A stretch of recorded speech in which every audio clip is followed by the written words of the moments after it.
ბრაკონიერობის ფაქტები გამოვლინდა სამეგრელოში უკანონო თევზჭერა გარემოს დაცვითი ზედამხედველობის დეპარტამენტის სამეგრელო ზემო სვანეთის რეგიონული სამმართველოს თანამშრომლებმა ხობის მუნიციპალიტეტში გამოავლინეს.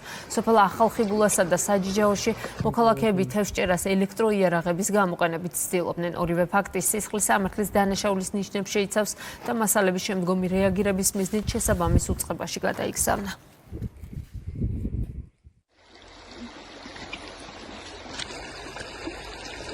ელექტროიარაღის გამოყენებით თევზჭერა ზიანს აყენებს არა მხოლოდ თევზს, არამედ წყლის მთელ ბიომრავალფეროვნებას.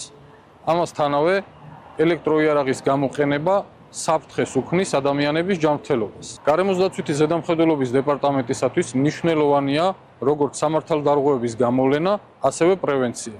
მოუწოდებთ მოსახლეობას თევზჭერა აწარმოონ კანონმდებლობით დაშვებული იარაღებით.